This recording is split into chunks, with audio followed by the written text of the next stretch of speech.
Hey guys, what's up? Welcome back to today's edition of Intuitive Angling, and really appreciate you guys coming by the channel, spending some time with me watching the video today. Always very happy and very grateful to have you guys here.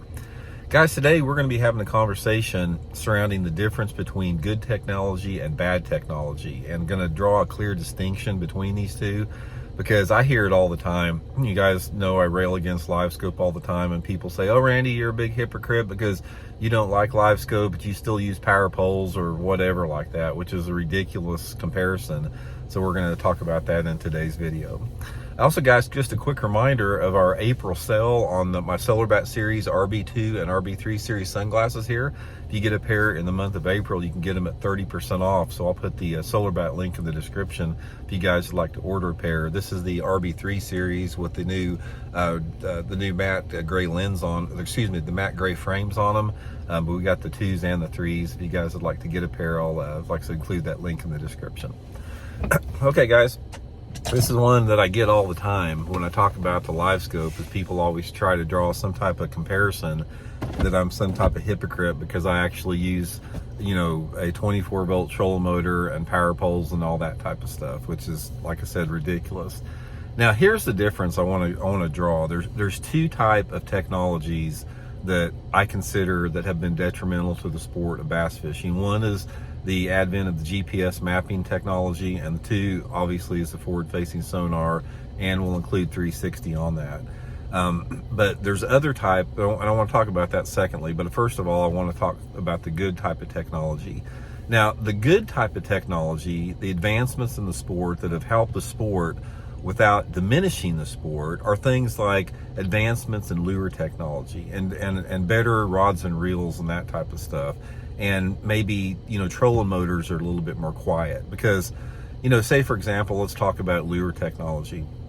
I'll give you guys a good example of the advancement, which is a positive thing that I'm talking about here. Let's talk about jerk baits. You know, back 40 years ago, the only thing we had was like the old Rebel minnows and the Rogue minnows, and these were, and they still have them today out there, but they were pretty, the attention to detail and the quality of the components were pretty low. They were hard to cast. They didn't cast very good in the wind. You had a lot of them that didn't run straight. You had a lot of the eye ties would strip out. Most of them had oversized split rings on them, and they had hooks that were dull.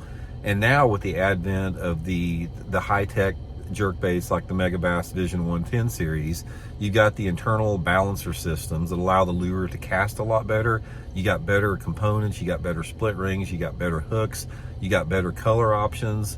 You still have a jerk bait, but you've had a technological improvement over there that helps you catch more fish without diminishing the intrinsic value of fishing. Because when you have a lure technology advancement, or you have an advancement like an improvement in a trolling motor or a power pole or something like that, yeah, those are advancements that help anglers out, but you still have to go out there and use your instincts and your intuition and all of your knowledge that you have to find and locate those bass.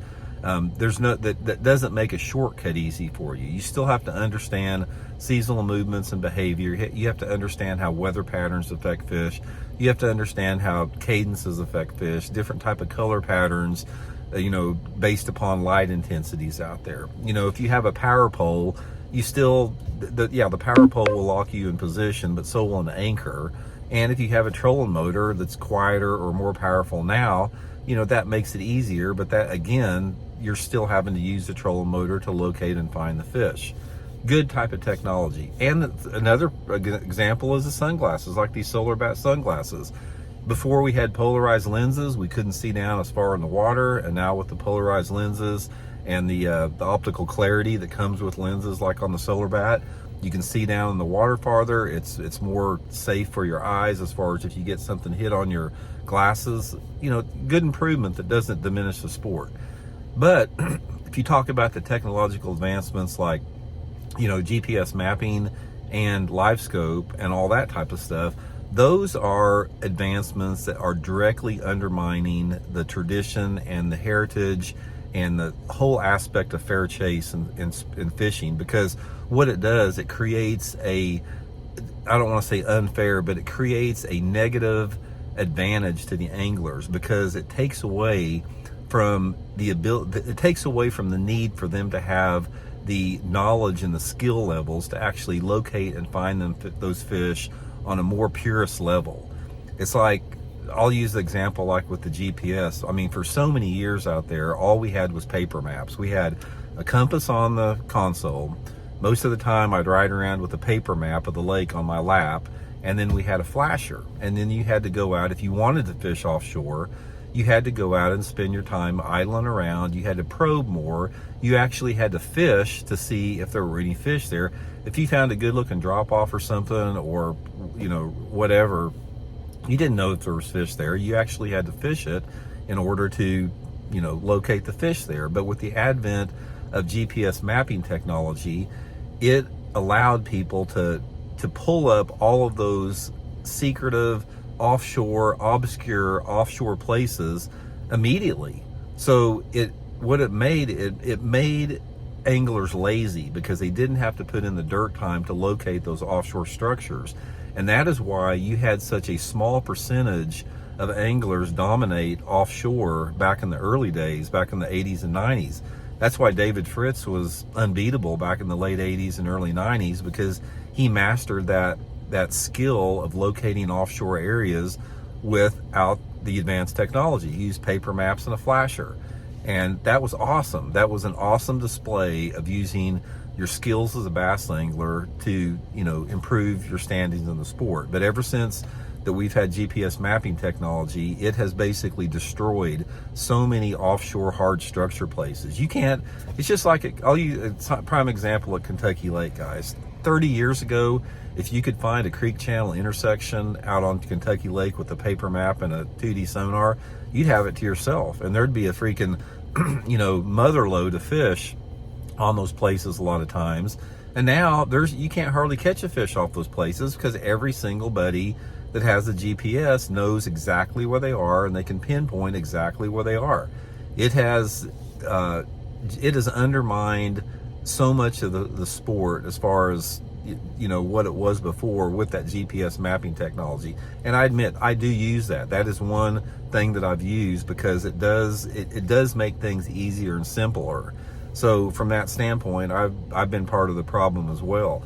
Ideally, I would like to see it where we didn't have GPS mapping, where we had just the straight maps. But one of the aspects that I do like about the GPS mapping is, you know, when you're not necessarily for finding offshore places, which that's the primary thing, it makes it a little bit safer for navigation.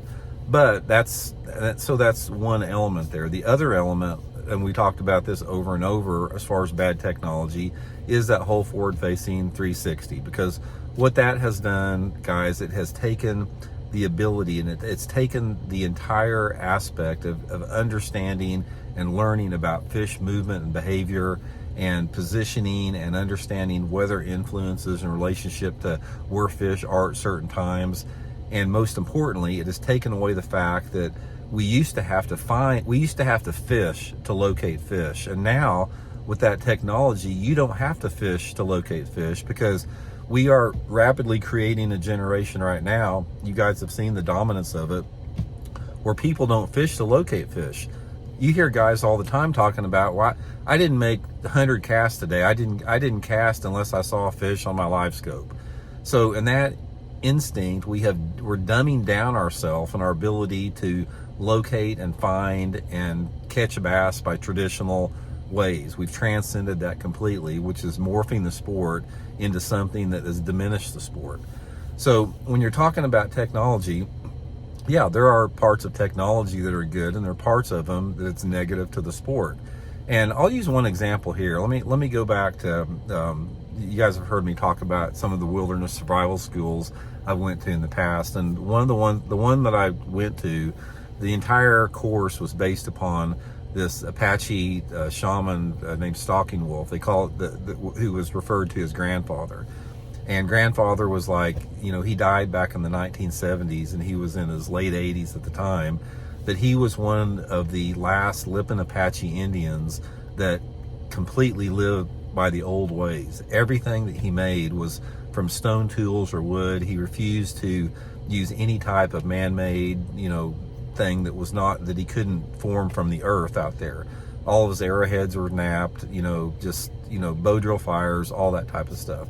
And that's what he taught. He refused to teach anybody any type of survival techniques or, how to function within the wilderness with any type of modern aid, like no guns whatsoever, because grandfather realized once you incorporated that technology like guns or whatever into your hunting, you remove yourself from nature so far that you don't appreciate the actual kill of the animal.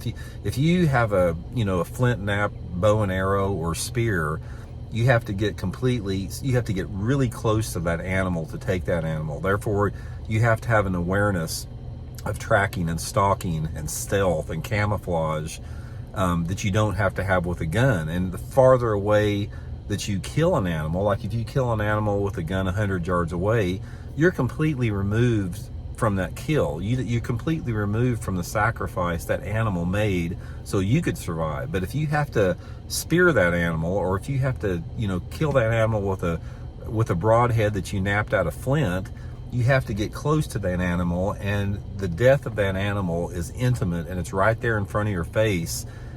And you appreciate that. You appreciate the sacrifice of that animal. And that's why grandfather resisted technology, was because of that purity of the entire hunt. And there's a lot of value to that. A lot of people can't wrap their head around that. They don't have the ability to do that. But in essence, that's the same thing that we've done with GPS mapping technology and forward-facing sonar, is that we've created a technology that is diminishing our sport and threatening the very sustainability of our sport. So when we're talking about this, and when you guys hear me talk about being anti-technology with live scope and all that type of stuff, there's two different factions to that. And like I said, there's a good and bad technology. The good technology is something that does not diminish the heritage and tradition and value of the sport, to give you guys an easy way out there. And the bad technology is one that gives you a shortcut, one that is short-sighted, one that removes you from the act of fishing, one that removes you from the being immersed in nature, which all that does. The longer that you stare at that screen, and the longer you keep your head down on that screen, the farther you are removed from all of the most powerful aspects in fishing. Now, I fully realize that there's 25% of the people that bass fish in this country that cannot comprehend what I just said there. It's like it doesn't register. It's almost like if you gave a physics equation to a 4-year-old kid, it's just a bunch of garble they don't understand. And that's the way it is with 25% of the bass fishing population, basically because they've surrounded themselves and they put themselves in some type of an information silo or information bubble, and they haven't been exposed to the true intrinsic value and heritage and tradition of the sport. So anyway, just wanted to clarify that, guys. That's sort of my position on that. And let me know what you guys think, and we'll talk later. See you.